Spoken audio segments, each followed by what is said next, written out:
Et j'aimerais, dans cette série, vous parler de l'appel de Dieu. De l'appel de Dieu. Parce que c'est un Dieu qui appelle.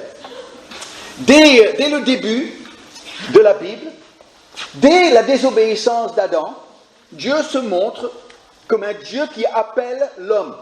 Il l'appelle. Quand Adam et Ève sont cachés de Dieu dans le jardin après avoir rebellé, après leur désobéissance, Dieu est entré dans son jardin et il a crié dans son jardin, « Adam, où es-tu » Et c'est la première fois que nous découvrons ce Dieu qui appelle l'homme. Et cette série va nous conduire dans les différentes façons que Dieu appelle, et il nous appelle à quoi, et qu'est-ce qu'il propose pour celui qui répond à l'appel, et comment aussi répondre à cet appel. Mon texte de base pour cette série sera Philippiens 3, versets 12 à 17. Philippiens 3, 12 à 17, où Paul va utiliser une phrase particulière pour parler de l'appel de Dieu. Et cette phrase, c'est la vocation céleste. Quand vous voyez ça, vocation céleste égale l'appel de Dieu. Ok ? Alors, on va lire à partir du verset 12 jusqu'au verset 17. Ce n'est pas que j'ai déjà remporté le prix, ou que j'ai déjà atteint la perfection, mais je cours pour tâcher le saisir, puisque moi aussi, j'ai été saisi par Jésus-Christ. Verset 13, on y arrive, c'est tout de suite après 12.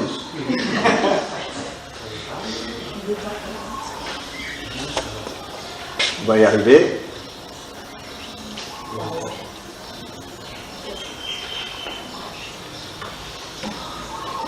Bon, je vais vous lire le passage. Et puis s'il apparaît, eh bien c'est qu'on a trouvé le bug. Donc, on va reprendre verset 12. Ce n'est pas que j'ai déjà remporté le prix, dit Paul, ou que j'ai déjà atteint la perfection, mais je cours pour tâcher de le saisir, puisque moi aussi j'ai été saisi par Jésus-Christ. Frères, je ne pense pas l'avoir saisi, mais je fais une chose, oubliant ce qui est en arrière et me portant vers ce qui est en avant, je cours vers le but pour remporter le prix de la vocation céleste, la voilà l'expression, de la vocation céleste de Dieu en Jésus-Christ. Nous tous donc, qui sommes des hommes faits, ayons cette même pensée, et si vous êtes en quelque point d'un autre avis, Dieu vous éclairera aussi là-dessus. Seulement, au point où nous sommes parvenus, marchons d'un même pas. Soyez tous mes imitateurs, frères, et portez le regard sur ceux qui marchent selon le modèle que vous avez en nous.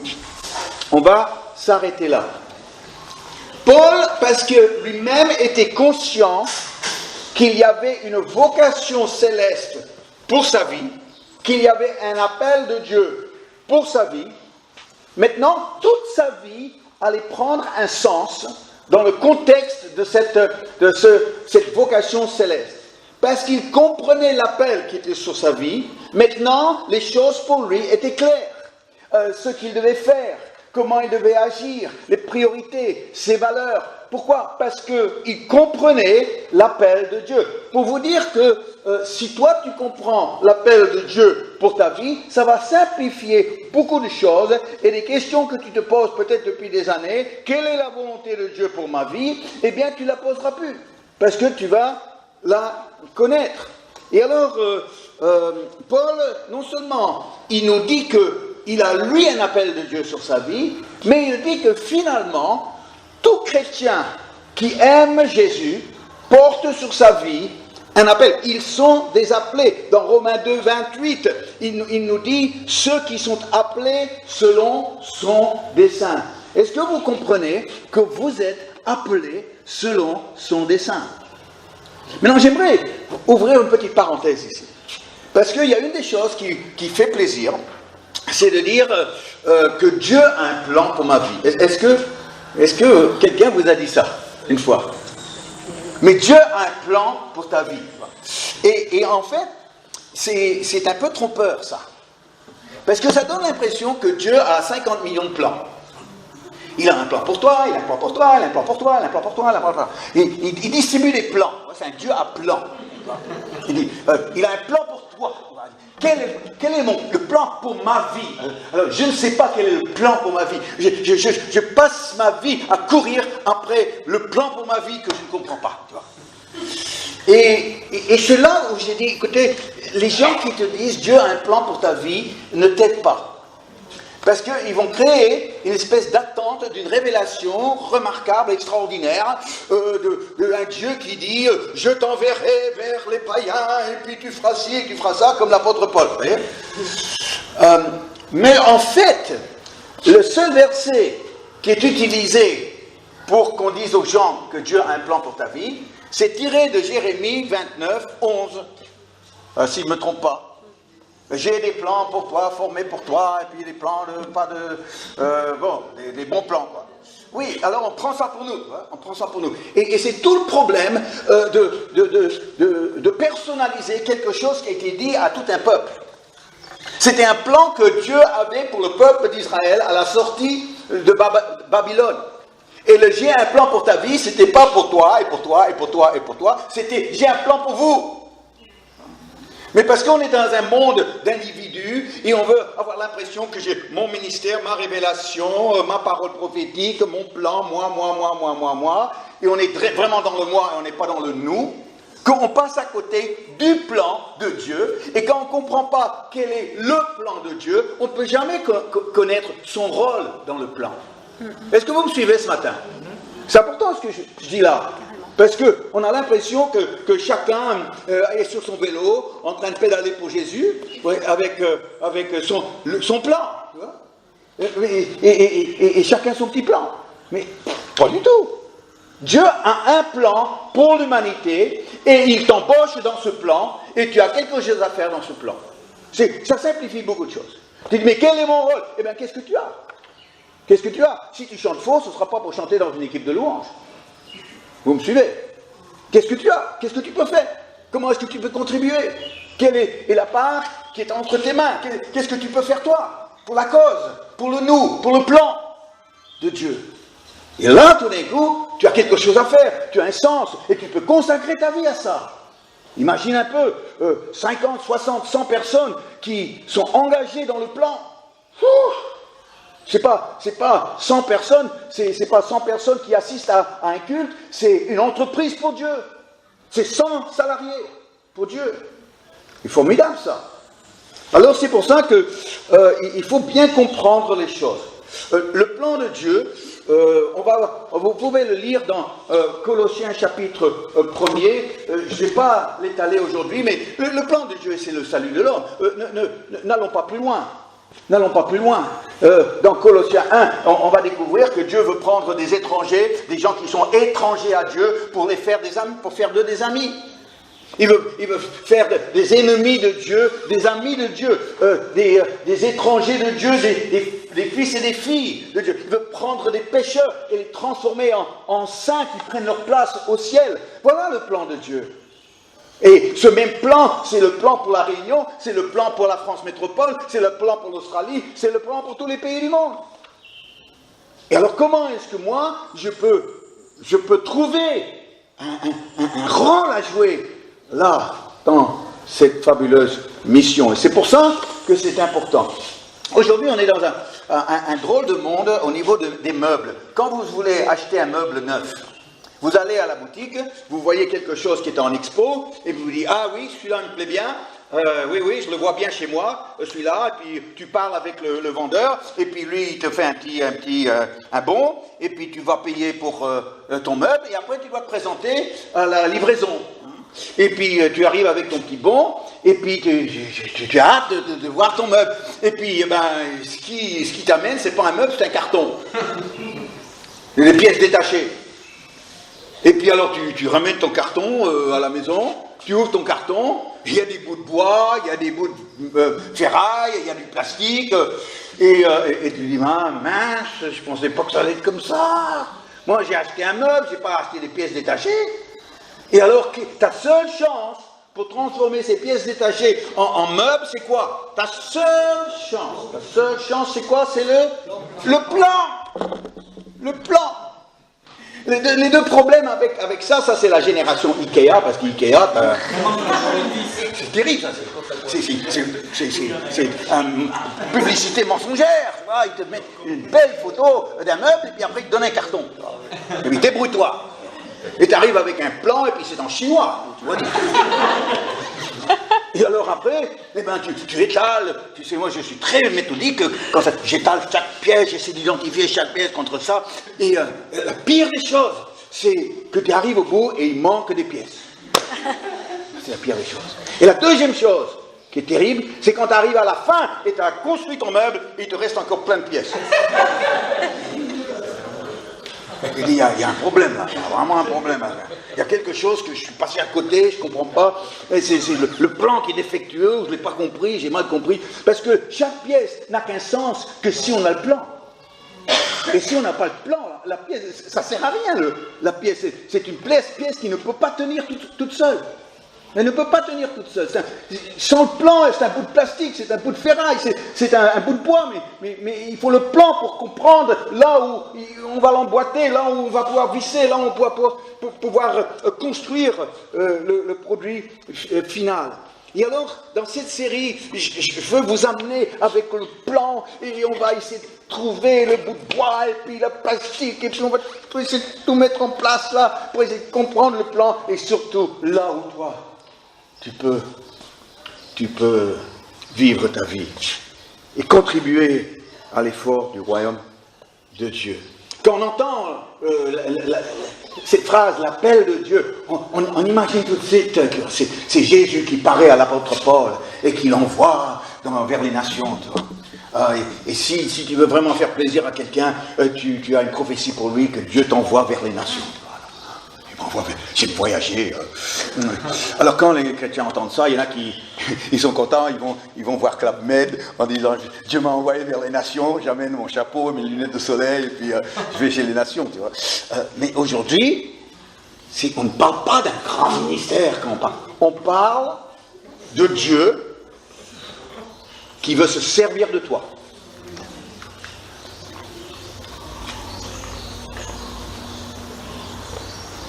Dieu veut se servir de toi. Alors, ce matin, j'aborde simplement le premier niveau, le tout premier niveau. Le premier niveau de l'appel de Dieu cherche avant tout de te prendre là où tu es et te mettre sur son chemin. Ça, c'est le premier niveau. Si tu n'es pas sur son chemin, jamais tu pourras répondre à l'appel de Dieu. Une première chose, c'est une notion de te prendre là dans ta vie où tu es, avec tout ton bagage, avec toutes tes expériences bonnes et mauvaises, avec tous tes raisonnements, et ta logique, et puis tes sensibilités, te prendre tout ça, et puis te mettre sur le bon chemin. Ça, c'est le premier aspect de l'appel de Dieu. Et c'est pour ça que j'aimerais lire avec vous Marc chapitre 10. Est-ce que tu penses que c'est bon? Ça ira? Bon, très bien, merci Farid. Marc 10, c'est l'histoire de Bartimée. Mais dans l'histoire de Bartimée, je l'ai partagée il y a 1 an, lors de l'ordination de Samuel et Hortense. Est-ce que vous vous souvenez? C'était presque jour pour jour, le dimanche, premier dimanche du mois de septembre. Et j'ai parlé de Bartimée ce jour-là, dans un contexte de lancer quelqu'un, de lancer un couple dans le ministère. Eh bien, j'aimerais revenir dessus ce matin. Ils arrivèrent à Jéricho. Alors, c'est les versets 46 à 53. Ils arrivèrent à Jéricho. Et lorsque Jésus en sortit, avec ses disciples et une assez grande foule, le fils de Timée, Bartimée, mendiant aveugle, était assis au bord du chemin. Il entendit que c'était Jésus de Nazareth et il se mit à crier « Fils de David, Jésus, aie pitié de moi !» Plusieurs le reprenaient pour le faire taire. Mais il criait beaucoup plus fort, « Fils de David, aie pitié de moi !» Jésus s'arrêta et dit, « Appelez-le. » Et ils appelèrent l'aveugle en lui disant, « Prends courage, lève-toi, il t'appelle. L'appel de Dieu commence là. Prends courage, lève-toi, il t'appelle. Verset 50. L'aveugle jeta son manteau et se levant d'un bond vint vers Jésus. Jésus prenant la parole lui dit, que veux-tu que je te fasse? Rabouni, lui répondit l'aveugle, que je recouvre la vue. Et Jésus lui dit, va, ta foi t'a sauvé.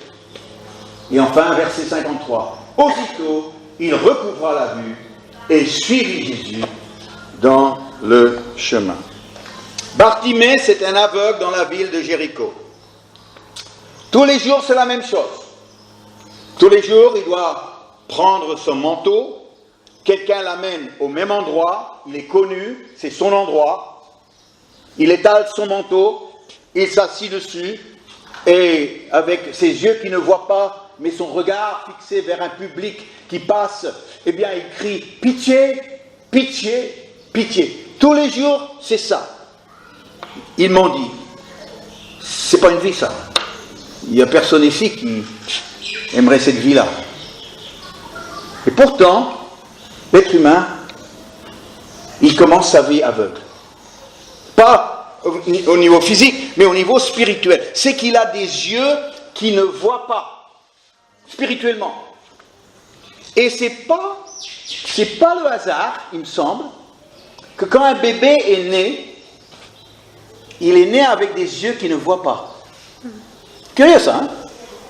C'est quand même curieux parce que le reste, ça fonctionne tout de suite, mais pas les yeux. Les yeux, eh bien, ça prend plusieurs semaines, si je me trompe, pour que les yeux commencent à distinguer les formes et voir clairement.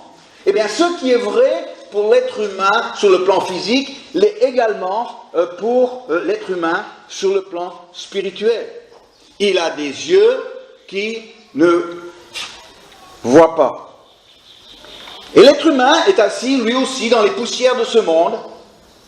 Et sur le plan spirituel, il est un mendiant, il n'a rien. Il est au bénéfice peut-être de ce que les autres ont et peuvent éventuellement lui donner, que ce soit un peu d'amour, que ce soit un peu de gentillesse, il est au bénéfice de ça. Mais pour lui, eh bien lui, spirituellement, il n'a rien. Et un jour, il apprend que ce Jésus dont tout le monde parlait, et voilà qu'il part, qui va passer par là, et il crie très fort, Jésus, aie pitié de moi, aie pitié de moi. Et il ne demande pas une pièce. Bartimée sait que Jésus a beaucoup plus qu'une pièce à lui donner. Et quand il demande pitié, eh bien c'est pas pour avoir une pièce, c'est pour avoir sa vue, pour avoir des yeux qui voient clair. Et Jésus envoie ses disciples avec un message, prends courage, lève-toi, il t'appelle. C'était un appel à se lever, de se lever de la vie qu'il menait. C'est un appel à se lever pour saisir une autre vie, de quitter cette vie inutile qu'il menait. Et lui qui était assis sur son manteau, c'est tout un symbole de la vie qu'il menait. Cette vie inutile, cette vie qui n'avait aucun espoir d'amélioration, c'est son manteau. C'est tout un symbole. C'est Bartimée et son manteau. C'est son manteau qui prenait les poussières de la rue. C'est son manteau qui était son compagnon de route tous les jours. Tout un symbole. Mais quand Jésus lui dit, c'est la première chose qu'il entend des disciples de Jésus, venant de Jésus, prends courage, lève-toi, il est appelé à se lever, de se lever de son manteau, de se lever de cette vie de mendiant, de se lever de cette vie d'aveugle. Et Paul va le dire différemment, mais il parle de lui-même, oubliant le passé, oubliant ce qui est derrière moi, oubliant ce que j'ai vécu, oubliant toutes les fois que j'ai maudit les chrétiens, que je les ai persécutés, que je les ai pourchassés, oubliant ce qui est derrière moi. Pour répondre à l'appel, il y a un passé, l'appel de Dieu, il y a un passé à oublier. Un passé d'aveugle, des habitudes d'aveugle, une vie d'aveugle. Bartimée répondu à l'appel de Jésus, il s'est levé. Mais il ne s'est pas levé avec son passé. Il s'est levé de son passé. C'est tout à fait autre chose. Il y a des gens qui se lèvent avec leur passé. Et pendant de longues années de vie chrétienne, eh bien leur passé sera leur compagnon au quotidien. Mais Bartimée, quand il s'est levé, il n'a pas pris son manteau, il ne l'a pas secoué, il ne l'a pas regardé en disant, écoute, finalement, il n'est pas en mauvais état, ce manteau, avec peut-être un petit coup de pressing, ça devrait lui redonner une jeunesse. Jésus, écoute, est-ce que tu pourrais prendre mon manteau et puis le faire nettoyer, et puis comme ça, eh bien, je peux garder mon manteau. Mais il n'a pas fait ça, parce que le manteau était un symbole pour lui. C'était une vie pour lui. Et il s'est levé et d'un bond, il a jeté le manteau. Oh! Ce sont les plus belles conversions à Christ. Quand quelqu'un entend l'appel, prends courage, lève-toi, il t'appelle, et la réaction, c'est je me lève d'un bond et je jette mon manteau. Oh, ça, c'est beau. Mais nous, le passé, c'est quand on a une paire de chaussures où on est vraiment bien dans ses pompes, hein, et on n'a pas envie de l'acheter, la paire de chaussures. Et on la garde, et puis on voit progressivement le talon qui s'use, et puis des trous qui apparaissent, et puis ça perd la couleur, mais je suis quand même bien dans mes pompes. Hein. Et puis tu sais, si j'achète des nouveaux, nouvelles chaussures, eh bien c'est toujours au début, c'est toujours un peu dur, c'est pas toujours très confortable, mais celle-là, je suis tellement bien dedans. Ça a pris la forme de mes pieds, c'est tellement souple. Jette-les. Jette-les. Si tu ne peux pas les jeter, amène-les-moi, je les jetterai pour toi. Je ne suis pas sentimentalement attaché à tes vieilles chaussures. Si tu as du mal à te débarrasser de choses du passé, pour différentes raisons, eh bien, amène-les-moi, moi je les mets à la poubelle. Pourquoi? Parce que quand il y a des belles chaussures qui se préparent pour toi, et tu restes accroché aux choses de ton passé, eh bien, comment est-ce que tu peux répondre à l'appel de Dieu? Si, en écoutant ça, prends courage, lève-toi, il t'appelle, il dit, non, moi je suis bien là, c'est mon coin, si je quitte ce coin-là, il y a peut-être quelqu'un d'autre qui va le prendre. Faut pas passer, faire quelque chose sur un coup de tête. Non, il y a des fois où il faut juste réagir, il y a des fois où il faut se lever avec un bond et jeter son manteau. Et la vie chrétienne, au fond, c'est ça. Ça commence par ça. Si quelqu'un est en Christ, a dit l'apôtre Paul, je crois que nous l'avons, 2 Corinthiens 5, 17. 2 Corinthiens 5, 17. Si quelqu'un est en Christ, il est une nouvelle création. Les choses anciennes sont passées. Voici, toutes choses sont devenues nouvelles. Un jour, quand on se préparait au mariage, Denise et moi, ça remonte, vraiment. Et il fallait faire le tri dans les affaires de Denise. Elle était avec 4 copines dans la même maison. Et moi, je suis arrivé là en disant, écoute, Denise, tu sais, il faudra quand même que... Elle était prof, et puis elle cumulait. Elle n'était pas la fille de son père pour rien. Voilà. Cumuler. Et moi, c'est plutôt... viré, tu vois. Et alors, j'ai dit, bon, Denise, écoute, c'est pas compliqué. On fait un feu au fond du jardin, et puis on brûle. Il y avait les 4 filles, les copines, ils étaient penchées par les... Denise, tu te trompes, ne l'épouse pas. C'est un monstre. Denise, brûle. Tu vois.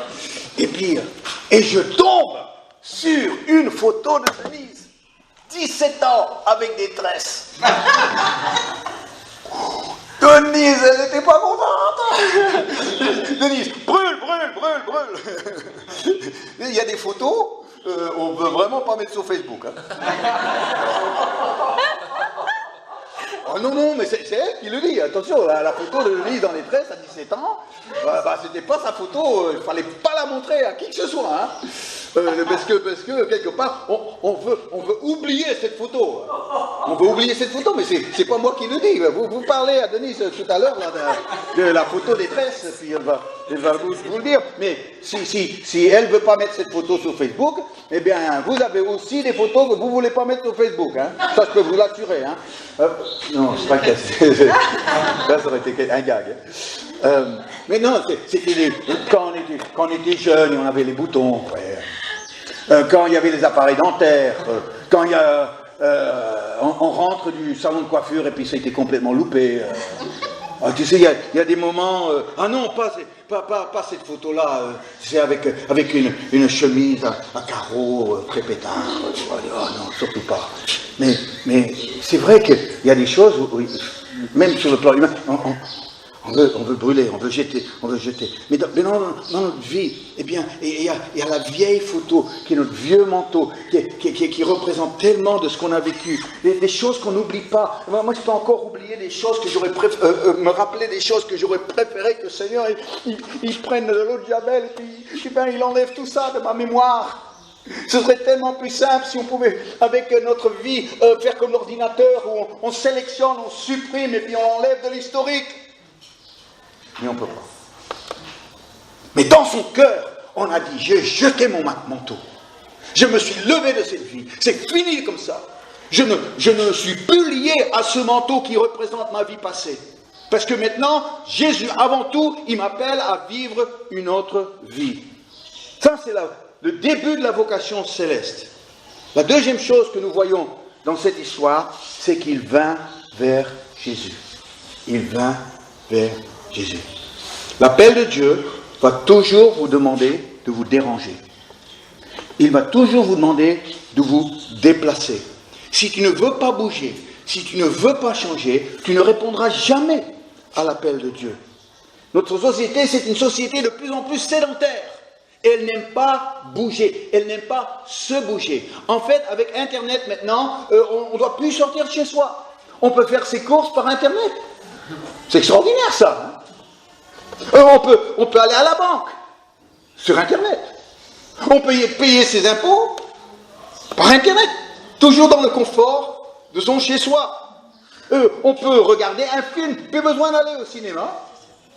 On a ça chez nous. On peut réserver un voyage. On ne doit même plus aller dans une agence de voyage maintenant. Eh bien, on peut régler nos factures. Tout par Internet. On ne doit pas bouger. Mais il y a quand même certaines choses qui nous obligent de bouger.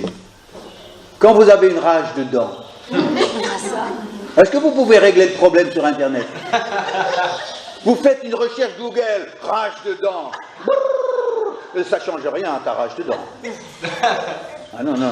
Et si tu ne veux pas bouger, non, je suis bien à la maison, je vais pas... Eh bien, garde ta rage de dents, alors. Non, si tu as une rage de dents, c'est tellement fort, c'est un appel tellement fort que là, il faut impérativement que il y a le dentiste qui t'appelle. Viens être soulagé ici. Et tu vas chez le dentiste, et puis il te prend, et il enlève la dent, c'est bon. Tu vois mais il y a des choses quand même fortes qui nous bousculent, qui nous bougent, malgré notre désir d'être sédentaire et d'être confortable, et de ne pas trop bouger. Bartimée, l'aveugle, voulait voir. Et quand j'ai dit, qu'est-ce que tu veux de moi? Il dit, mais Jésus, qu'est-ce que tu veux? Tom, il a vu, c'est évident. Mais il veut l'entendre de lui. Est-ce qu'il le veut vraiment? Il le veut à quel point? Parce qu'une fois qu'il voit, il ne sera plus l'homme qu'il a été. Il n'aura plus la vie qu'il a eue. Est-ce qu'il est prêt à changer? Et s'il vient vers moi, c'est qu'il vient vers une nouvelle vie. Il vient vers une nouvelle vie.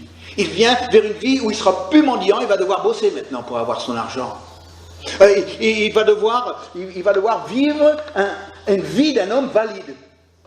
Et ça, c'est toute une autre vie à apprendre à vivre.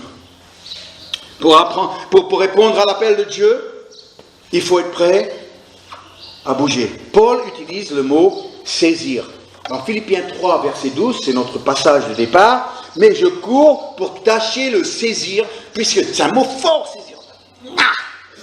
Mais je cours pour tâcher de saisir, puisque moi aussi j'ai été saisi par Jésus-Christ. Moi, quand je lis ça, je pense à mes années rugby. J'ai joué au rugby quand j'étais plus jeune. Et quand il y avait quelqu'un qui courait avec le ballon, et on voulait le plaquer, on n'allait pas derrière lui et taper sur les poings. Excuse-moi, tu pourrais me passer le ballon? Non, il fallait le saisir. Sauter dessus. Et puis, quand toi, tu avais le ballon maintenant, il y en avait un autre qui courait après toi pour te saisir. C'est un mot très fort. J'ai été plaqué par Jésus et maintenant, je veux à mon tour plaquer mon appel céleste. Je veux le saisir, je veux le prendre, je veux sauter dessus, je veux le tenir dans mes bras, je veux le serrer contre moi. Pourquoi? Parce que c'est tellement important pour ma vie, cette vocation céleste. Et maintenant, Paul, lui qui a saisi, qui veut saisir parce qu'il est conscient que Jésus l'a saisi lui, il vint à Jésus.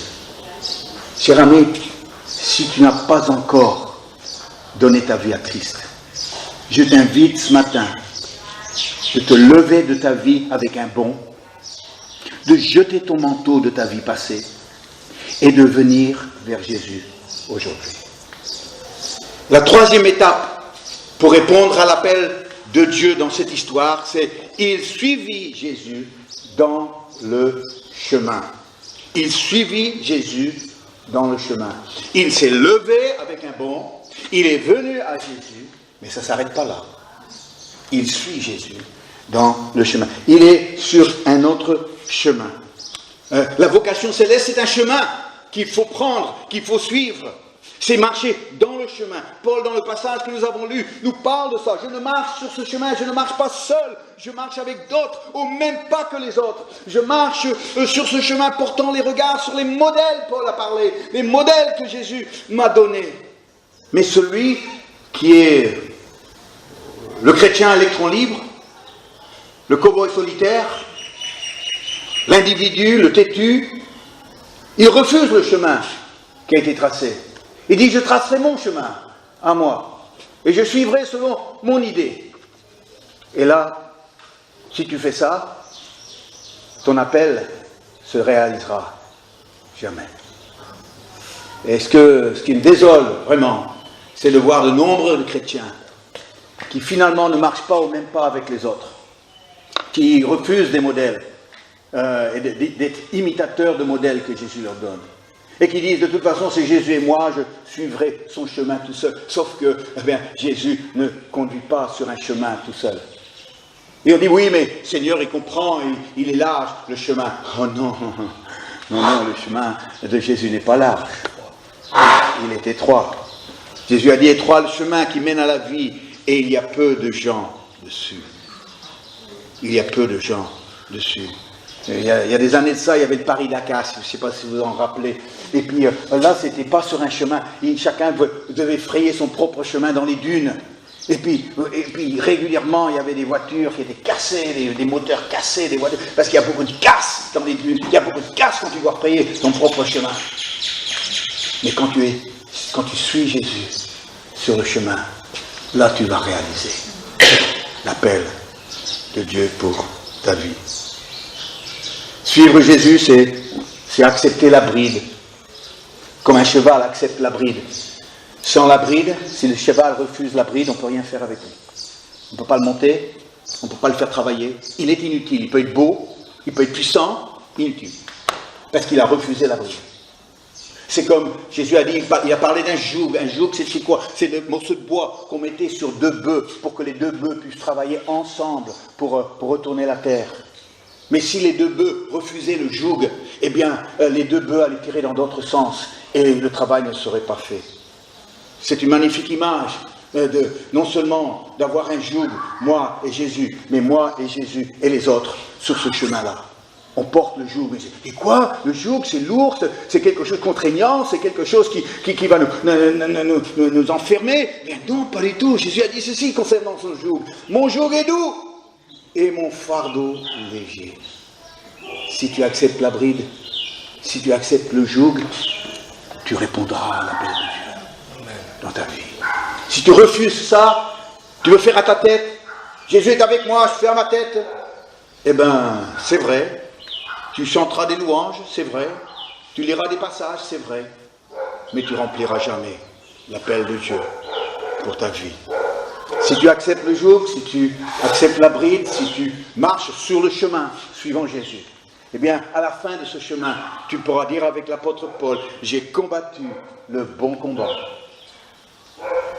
J'ai achevé la course. Alors, notre monsieur Bartimée, il était assis, il s'est levé, il a jeté son manteau, il a vu Jésus, il est allé vers lui, et maintenant guéri, maintenant qu'il voit, et bien maintenant il dit Jésus, je te suivrai. Je te suivrai. Aujourd'hui, beaucoup, dans cette chapelle ce matin, se sont levés de leur manteau du passé pour aller vers Jésus pour le suivre. Mais peut-être d'autres, il y a certains ici peut-être, vous n'avez pas encore fait ça. Si vous êtes là, c'est qu'il y a une sincérité dans votre cœur. J'ose croire qu'il y a une recherche aussi. Mais prends courage. Lève-toi. Il t'appelle. Lève-toi. Avec courage. Pour répondre à l'appel de Dieu. Sur une nouvelle série. La série La rentrée. Et j'aimerais, dans cette série, vous parler de l'appel de Dieu. De l'appel de Dieu. Parce que c'est un Dieu qui appelle. Dès le début de la Bible, dès la désobéissance d'Adam, Dieu se montre comme un Dieu qui appelle l'homme. Il l'appelle. Quand Adam et Ève se sont cachés de Dieu dans le jardin après avoir rebellé, après leur désobéissance, Dieu est entré dans son jardin et il a crié dans son jardin, « Adam, où es-tu » Et c'est la première fois que nous découvrons ce Dieu qui appelle l'homme. Et cette série va nous conduire dans les différentes façons que Dieu appelle, et il nous appelle à quoi? Et qu'est-ce qu'il propose pour celui qui répond à l'appel, et comment aussi répondre à cet appel. Mon texte de base pour cette série sera Philippiens 3, versets 12 à 17. Philippiens 3, 12 à 17, où Paul va utiliser une phrase particulière pour parler de l'appel de Dieu. Et cette phrase, c'est la vocation céleste. Quand vous voyez ça, vocation céleste égale l'appel de Dieu. Ok? Alors, on va lire à partir du verset 12 jusqu'au verset 17. Ce n'est pas que j'ai déjà remporté le prix, ou que j'ai déjà atteint la perfection, mais je cours pour tâcher de saisir, puisque moi aussi, j'ai été saisi par Jésus-Christ. Verset 13, on y arrive, c'est tout de suite après 12.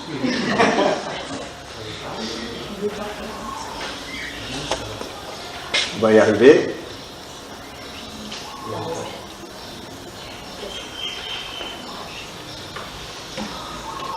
Bon, je vais vous lire le passage. Et puis s'il apparaît, eh bien c'est qu'on a trouvé le bug. Donc, on va reprendre verset 12. Ce n'est pas que j'ai déjà remporté le prix, dit Paul, ou que j'ai déjà atteint la perfection, mais je cours pour tâcher de le saisir, puisque moi aussi j'ai été saisi par Jésus-Christ.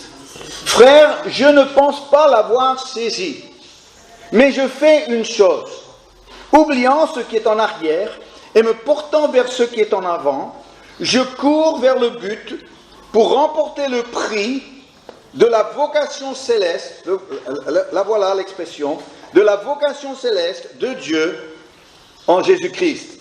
Nous tous donc, qui sommes des hommes faits, ayons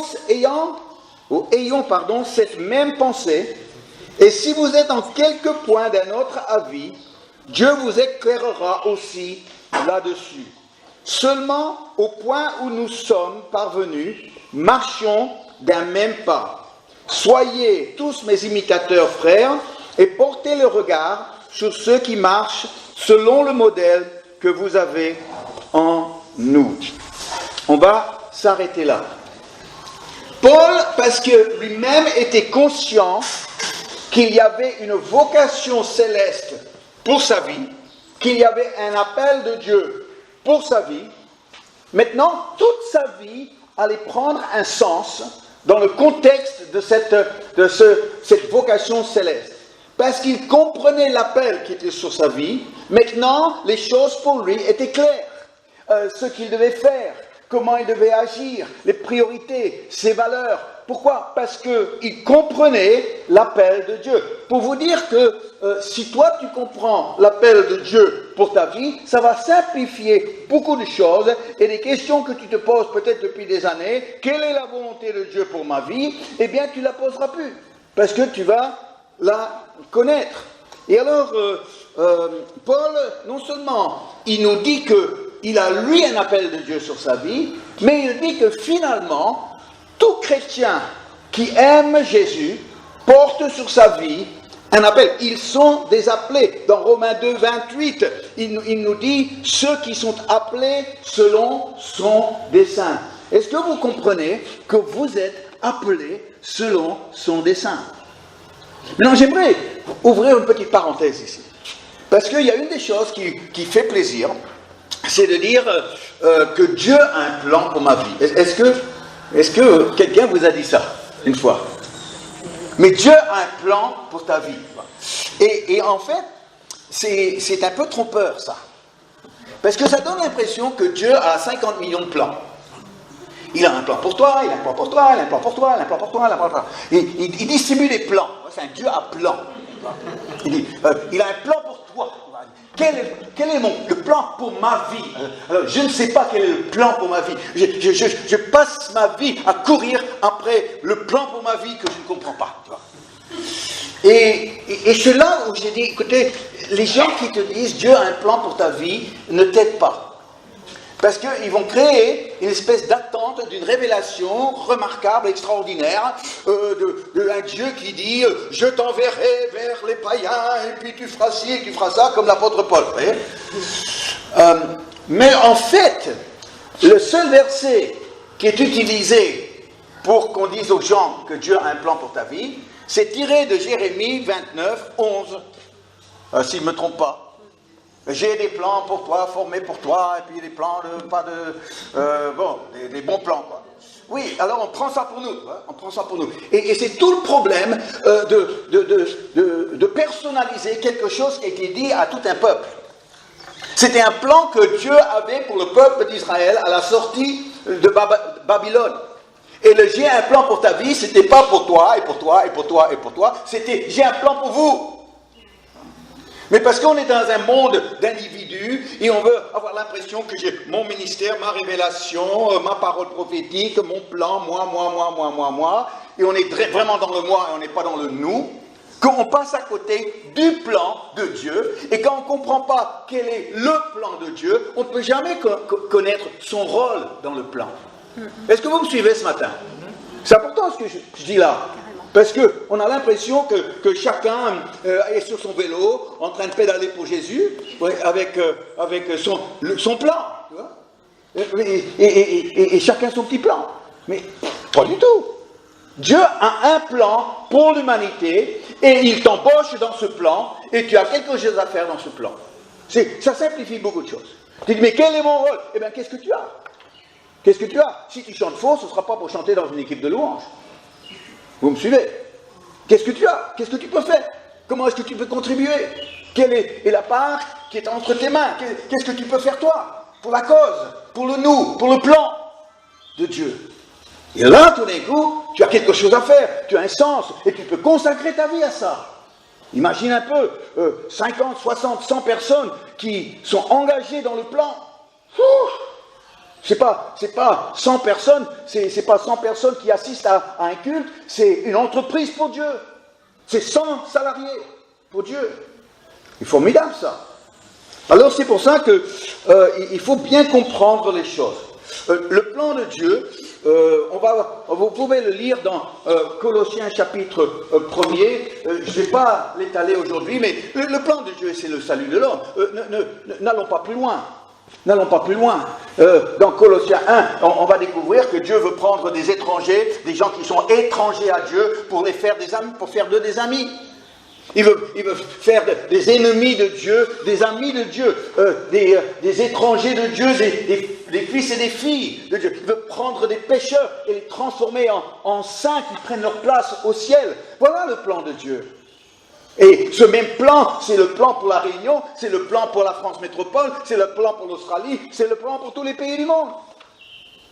Et alors comment est-ce que moi, je peux trouver un rôle à jouer là, dans cette fabuleuse mission? Et c'est pour ça que c'est important. Aujourd'hui, on est dans un drôle de monde au niveau des meubles. Quand vous voulez acheter un meuble neuf, vous allez à la boutique, vous voyez quelque chose qui est en expo, et vous vous dites, ah oui, celui-là me plaît bien, oui, je le vois bien chez moi, celui-là, et puis tu parles avec le vendeur, et puis lui, il te fait un bon, et puis tu vas payer pour ton meuble, et après tu dois te présenter à la livraison. Et puis tu arrives avec ton petit bon, et puis tu as hâte de voir ton meuble. Et puis ce qui t'amène, c'est pas un meuble, c'est un carton. Des pièces détachées. Et puis alors tu ramènes ton carton à la maison, tu ouvres ton carton, il y a des bouts de bois, il y a des bouts de ferraille, il y a du plastique, et tu dis, mince, je pensais pas que ça allait être comme ça. Moi j'ai acheté un meuble, j'ai pas acheté des pièces détachées. Et alors, ta seule chance pour transformer ces pièces détachées en meubles, c'est quoi? Ta seule chance, c'est quoi? C'est le plan. Le plan. Les deux problèmes avec ça c'est la génération Ikea, parce qu'Ikea, c'est terrible, ça. C'est une publicité mensongère. Il te met une belle photo d'un meuble, et puis après, il te donne un carton. Et puis, débrouille-toi. Et tu arrives avec un plan, et puis c'est en chinois, tu vois. Et alors après, tu étales, tu sais, moi je suis très méthodique, quand j'étale chaque pièce, j'essaie d'identifier chaque pièce contre ça, et la pire des choses, c'est que tu arrives au bout et il manque des pièces. C'est la pire des choses. Et la deuxième chose qui est terrible, c'est quand tu arrives à la fin, et tu as construit ton meuble, et il te reste encore plein de pièces. Il dit, il y a un problème là, il y a vraiment un problème là. Il y a quelque chose que je suis passé à côté, je ne comprends pas. Et c'est le plan qui est défectueux, je ne l'ai pas compris, j'ai mal compris. Parce que chaque pièce n'a qu'un sens que si on a le plan.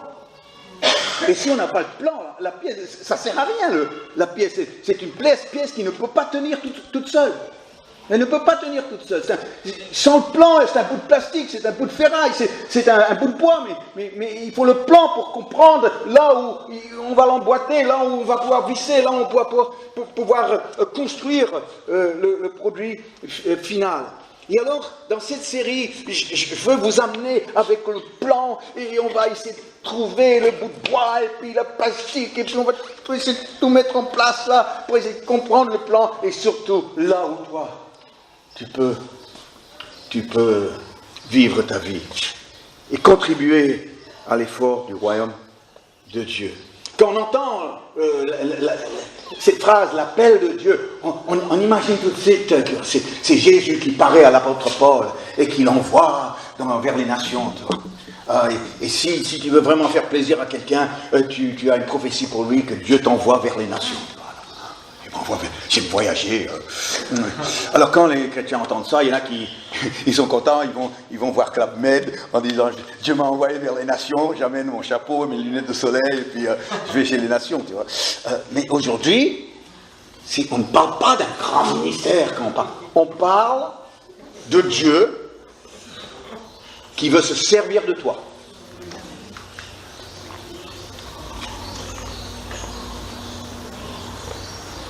Dieu veut se servir de toi.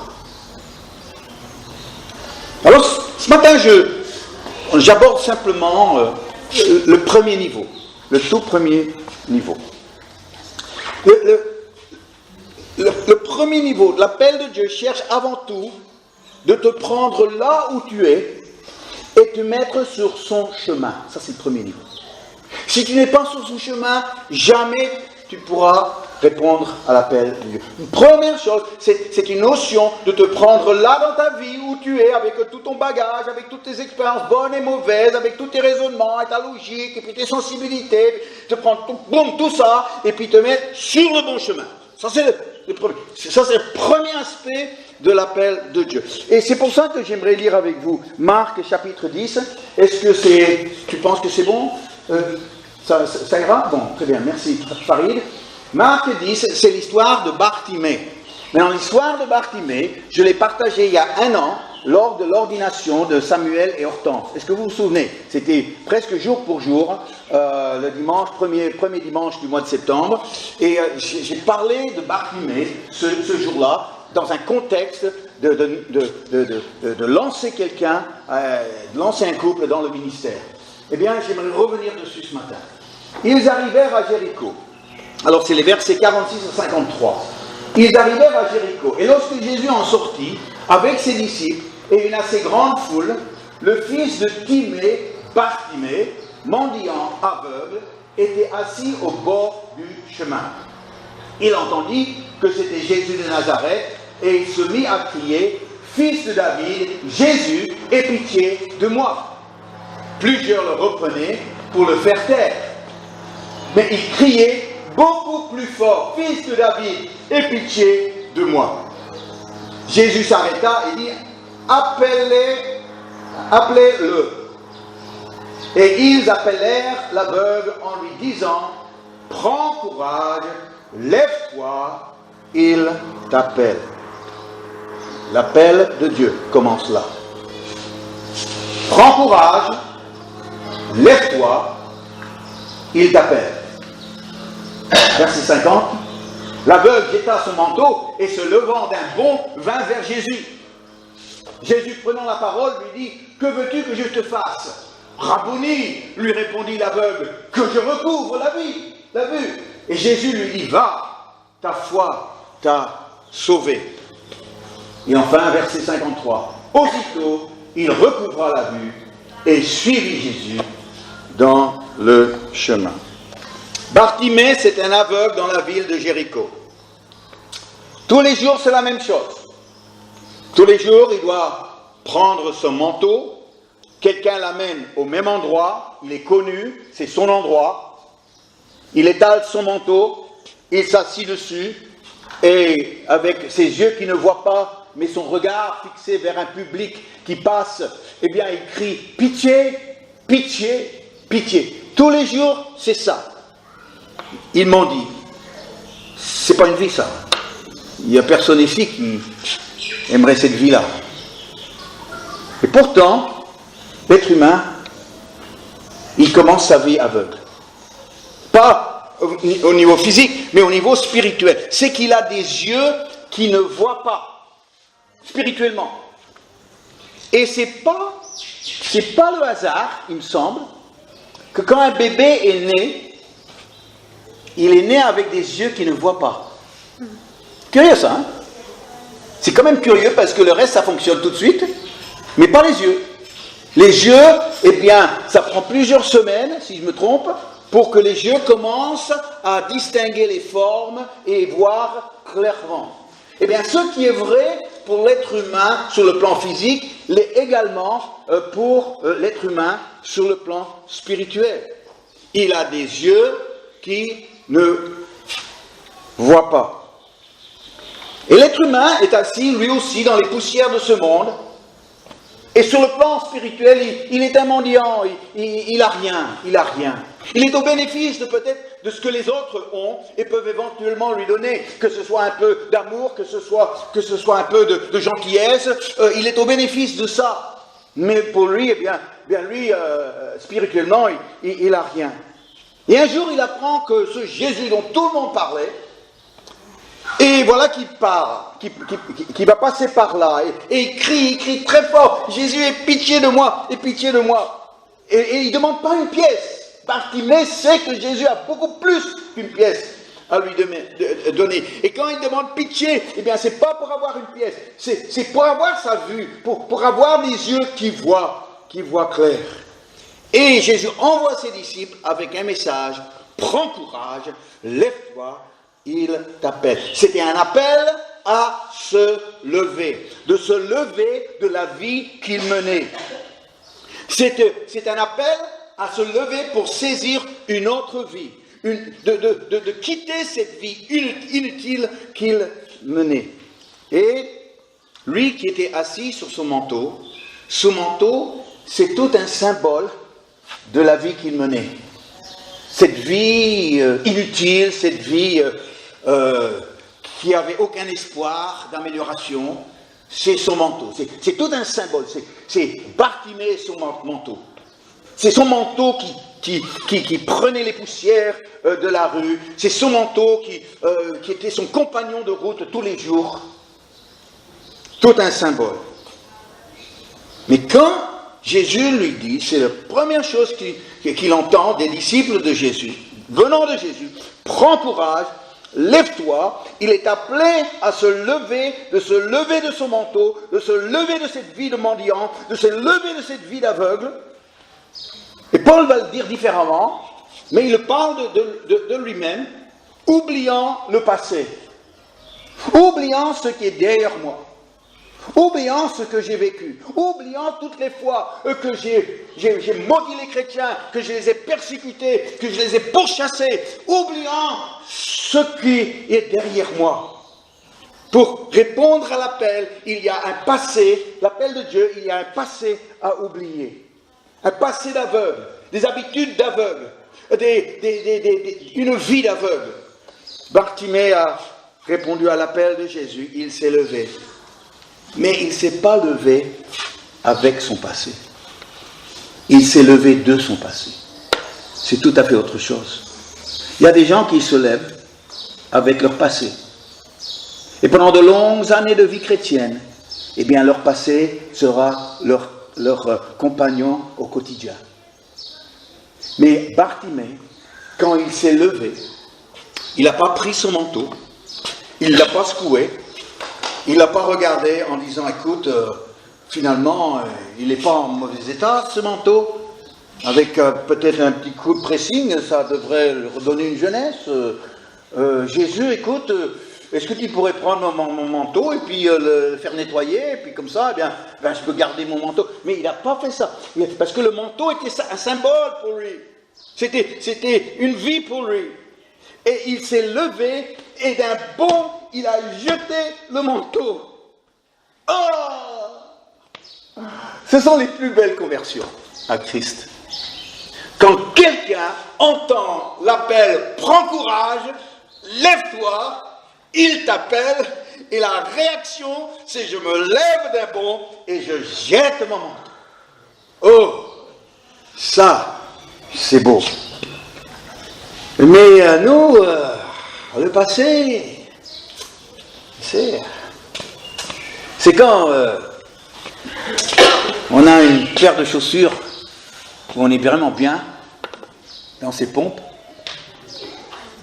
hein, et on n'a pas envie de l'acheter, la paire de chaussures. Et on la garde. Et puis on voit progressivement le talon qui s'use, et puis des trous qui apparaissent, et puis ça perd la couleur. Mais je suis quand même bien dans mes pompes. Hein. Et puis tu sais, si j'achète des nouvelles chaussures, eh bien c'est toujours au début, c'est toujours un peu dur, c'est pas toujours très confortable, mais celle-là, je suis tellement bien dedans. Ça a pris la forme de mes pieds, c'est tellement souple. Jette-les. Jette-les. Si tu ne peux pas les jeter, amène-les-moi, je les jetterai pour toi. Je ne suis pas sentimentalement attaché à tes vieilles chaussures. Si tu as du mal à te débarrasser de choses du passé, pour différentes raisons, eh bien, amène-les-moi, moi je les mets à la poubelle. Pourquoi ? Parce que quand il y a des belles chaussures qui se préparent pour toi, et tu restes accroché aux choses de ton passé, eh bien, comment est-ce que tu peux répondre à l'appel de Dieu ? Si, en écoutant ça, prends courage, lève-toi, il t'appelle, il dit, non, moi je suis bien là, c'est mon coin, si je quitte ce coin-là, il y a peut-être quelqu'un d'autre qui va le prendre. Faut pas passer, faire quelque chose sur un coup de tête. Non, il y a des fois où il faut juste réagir, il y a des fois où il faut se lever avec un bond et jeter son manteau. Et la vie chrétienne, au fond, c'est ça. Ça commence par ça. Si quelqu'un est en Christ, a dit l'apôtre Paul, je crois que nous l'avons, 2 Corinthiens 5, 17. 2 Corinthiens 5, 17. Si quelqu'un est en Christ, il est une nouvelle création. Les choses anciennes sont passées. Voici, toutes choses sont devenues nouvelles. Un jour, quand on se préparait au mariage, Denise et moi, ça remonte, vraiment. Et il fallait faire le tri dans les affaires de Denise. Elle était avec 4 copines dans la même maison. Et moi, je suis arrivé là en disant, écoute, Denise, tu sais, il faudra quand même que... Elle était prof, et puis elle cumulait. Elle n'était pas la fille de son père pour rien. Voilà. Cumuler. Et moi, c'est plutôt... viré, tu vois. Et alors, j'ai dit, bon, bah, Denise, écoute, c'est pas compliqué. On fait un feu au fond du jardin, et puis on brûle. Il y avait les 4 filles, les copines, ils étaient penchées par les... Denise, tu te trompes, ne l'épouse pas. C'est un monstre. Denise, brûle. Tu vois. Et puis, et je tombe sur une photo de Denise. 17 ans, avec des tresses. Denise, elle n'était pas contente. Denise, brûle. Il y a des photos, on ne veut vraiment pas mettre sur Facebook. Oh non, mais c'est elle qui le dit. Attention, la photo de Denise dans les tresses à 17 ans, c'était pas sa photo, il fallait pas la montrer à qui que ce soit. Hein. Parce que quelque part, on veut oublier cette photo. On veut oublier cette photo, mais c'est pas moi qui le dis. Vous parlez à Denise tout à l'heure de la photo des tresses, puis elle va vous le dire. Mais si elle veut pas mettre cette photo sur Facebook, eh bien, vous avez aussi des photos que vous voulez pas mettre sur Facebook. Hein. Ça, je peux vous l'assurer. Hein. Non, je crois que ça aurait été un gag. Mais non, c'était quand on était jeunes et on avait les boutons. Quand il y avait les appareils dentaires, quand on rentre du salon de coiffure et puis ça a été complètement loupé. Tu sais, il y a des moments... ah non, pas cette photo-là, c'est avec une chemise à carreaux très pétard. Oh non, surtout pas. Mais c'est vrai qu'il y a des choses où même sur le plan humain, on veut brûler, on veut jeter. Mais dans notre vie, eh bien, il y a la vieille photo, qui est notre vieux manteau, qui représente tellement de ce qu'on a vécu, des choses qu'on n'oublie pas. Moi, je peux encore oublier des choses que j'aurais me rappeler des choses que j'aurais préféré que le Seigneur, il prenne de l'eau de Javel, et puis il enlève tout ça de ma mémoire. Ce serait tellement plus simple si on pouvait, avec notre vie, faire comme l'ordinateur, où on sélectionne, on supprime, et puis on enlève de l'historique. Mais on ne peut pas. Mais dans son cœur, on a dit, j'ai jeté mon manteau.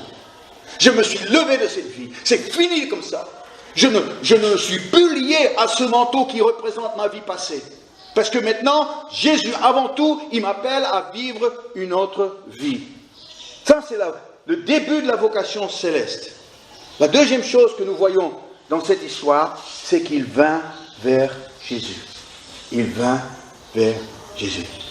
L'appel de Dieu va toujours vous demander de vous déranger. Il va toujours vous demander de vous déplacer. Si tu ne veux pas bouger, si tu ne veux pas changer, tu ne répondras jamais à l'appel de Dieu. Notre société, c'est une société de plus en plus sédentaire. Elle n'aime pas bouger, elle n'aime pas se bouger. En fait, avec Internet maintenant, on ne doit plus sortir de chez soi. On peut faire ses courses par Internet. C'est extraordinaire ça. Hein. On peut aller à la banque sur Internet. On peut payer ses impôts par Internet, toujours dans le confort de son chez-soi. On peut regarder un film, plus besoin d'aller au cinéma. On a ça chez nous. On peut réserver un voyage, on ne doit même plus aller dans une agence de voyage maintenant. Eh bien, on peut régler nos factures, tout par Internet. On ne doit pas bouger. Mais il y a quand même certaines choses qui nous obligent de bouger. Quand vous avez une rage de dents, est-ce que vous pouvez régler le problème sur Internet? Vous faites une recherche Google, rage de dents. Ça ne change rien à ta rage de dents. Ah non, non. Et si tu ne veux pas bouger, non, non, je suis bien à la maison, je vais pas. Eh bien, garde ta rage de dents alors. Non, non, si tu as une rage de dents, c'est tellement fort, c'est un appel tellement fort que là, il faut impérativement que il y a le dentiste qui t'appelle. Viens être soulagé ici. Et tu vas chez le dentiste, et puis il te prend, et il enlève la dent, c'est bon. Tu vois mais il y a des choses quand même fortes qui nous bousculent, qui nous bougent, malgré notre désir d'être sédentaire et d'être confortable, et de ne pas trop bouger. Bartimée, l'aveugle, voulait voir. Et quand j'ai dit, qu'est-ce que tu veux de moi? Je dis, mais Jésus, qu'est-ce que tu veux? Tom, il a vu, c'est évident. Mais je veux l'entendre de lui. Est-ce qu'il le veut vraiment? Il le veut à quel point? Parce qu'une fois qu'il voit, il ne sera plus l'homme qu'il a été. Il n'aura plus la vie qu'il a eue. Est-ce qu'il est prêt à changer? Et s'il vient vers moi, c'est qu'il vient vers une nouvelle vie. Il vient vers une nouvelle vie. Il vient vers une vie où il sera plus mendiant, il va devoir bosser maintenant pour avoir son argent. Il va devoir vivre une vie d'un homme valide. Et ça, c'est toute une autre vie à apprendre à vivre. Pour répondre à l'appel de Dieu, il faut être prêt à bouger. Paul utilise le mot saisir. Dans Philippiens 3, verset 12, c'est notre passage de départ. Mais je cours pour tâcher le saisir, puisque c'est un mot fort, saisir. Mais je cours pour tâcher le saisir, puisque moi aussi j'ai été saisi par Jésus-Christ. Moi, quand je lis ça, je pense à mes années rugby. J'ai joué au rugby quand j'étais plus jeune. Et quand il y avait quelqu'un qui courait avec le ballon, et on voulait le plaquer. On n'allait pas derrière lui et taper sur les poings. Excuse-moi, tu pourrais me passer le ballon? Non, il fallait le saisir, sauter dessus. Et puis, quand toi, tu avais le ballon maintenant, il y en avait un autre qui courait après toi pour te saisir. C'est un mot très fort. J'ai été plaqué par Jésus et maintenant, je veux à mon tour plaquer mon appel céleste. Je veux le saisir, je veux le prendre, je veux sauter dessus, je veux le tenir dans mes bras, je veux le serrer contre moi. Pourquoi? Parce que c'est tellement important pour ma vie, cette vocation céleste. Et maintenant, Paul, lui qui a saisi, qui veut saisir parce qu'il est conscient que Jésus l'a saisi lui, il vint à Jésus. Cher ami, si tu n'as pas encore donné ta vie à Christ, je t'invite ce matin de te lever de ta vie avec un bond, de jeter ton manteau de ta vie passée et de venir vers Jésus aujourd'hui. La troisième étape pour répondre à l'appel de Dieu dans cette histoire, c'est il suivit Jésus dans le chemin. Il suivit Jésus dans le chemin. Il s'est levé avec un bond, il est venu à Jésus, mais ça ne s'arrête pas là. Il suit Jésus dans le chemin. Il est sur un autre chemin. La vocation céleste, c'est un chemin qu'il faut prendre, qu'il faut suivre. C'est marcher dans le chemin. Paul, dans le passage que nous avons lu, nous parle de ça. Je ne marche sur ce chemin, je ne marche pas seul. Je marche avec d'autres, au même pas que les autres. Je marche sur ce chemin portant les regards sur les modèles, Paul a parlé, les modèles que Jésus m'a donnés. Mais celui qui est le chrétien à l'électron libre, le cow-boy solitaire, l'individu, le têtu, il refuse le chemin qui a été tracé. Il dit, je tracerai mon chemin à moi, et je suivrai selon mon idée. Et là, si tu fais ça, ton appel se réalisera jamais. Et ce qui me désole vraiment, c'est de voir de nombreux chrétiens qui finalement ne marchent pas au même pas avec les autres, qui refusent des modèles, et d'être imitateurs de modèles que Jésus leur donne. Et qui disent, de toute façon, c'est Jésus et moi, je suivrai son chemin tout seul. Sauf que, Jésus ne conduit pas sur un chemin tout seul. Et on dit, oui, mais Seigneur, il comprend, il est large, le chemin. Oh non, non, le chemin de Jésus n'est pas large. Il est étroit. Jésus a dit, étroit le chemin qui mène à la vie, et il y a peu de gens dessus. Il y a peu de gens dessus. Il y a des années de ça, il y avait le Paris-Dakar, je ne sais pas si vous en rappelez. Et puis là, c'était pas sur un chemin. Chacun devait frayer son propre chemin dans les dunes. Et puis régulièrement, il y avait des voitures qui étaient cassées, des moteurs cassés, des voitures, parce qu'il y a beaucoup de casse dans les dunes. Il y a beaucoup de casse quand tu dois frayer ton propre chemin. Mais quand tu suis Jésus sur le chemin, là tu vas réaliser l'appel de Dieu pour ta vie. Suivre Jésus, c'est accepter la bride. Comme un cheval accepte la bride. Sans la bride, si le cheval refuse la bride, on ne peut rien faire avec lui.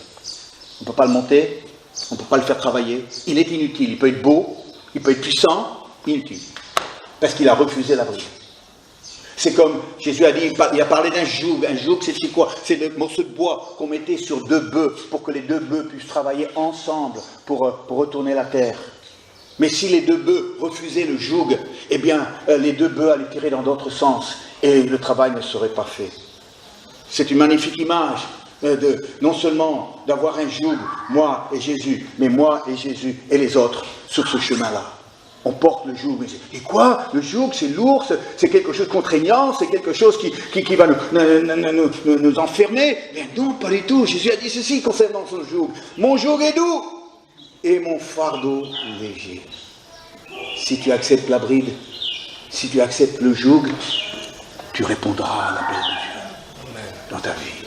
Si tu refuses ça, tu veux faire à ta tête, Jésus est avec moi, je fais à ma tête, eh bien, c'est vrai. Tu chanteras des louanges, c'est vrai. Tu liras des passages, c'est vrai. Mais tu rempliras jamais l'appel de Dieu pour ta vie. Si tu acceptes le joug, si tu acceptes la bride, si tu marches sur le chemin suivant Jésus, eh bien, à la fin de ce chemin, tu pourras dire avec l'apôtre Paul, j'ai combattu le bon combat. J'ai achevé la course. Alors, notre monsieur Bartimée, il était assis, il s'est levé, il a jeté son manteau, il a vu Jésus, il est allé vers lui, et maintenant guéri, maintenant qu'il voit, et bien maintenant il dit Jésus, je te suivrai. Je te suivrai. Aujourd'hui, beaucoup dans cette chapelle ce matin se sont levés de leur manteau du passé pour aller vers Jésus pour le suivre. Mais peut-être d'autres, il y a certains ici peut-être, vous n'avez pas encore fait ça. Si vous êtes là, c'est qu'il y a une sincérité dans votre cœur. J'ose croire qu'il y a une recherche aussi. Mais prends courage. Lève-toi. Il t'appelle. Lève-toi. Avec courage. Pour répondre à l'appel de Dieu.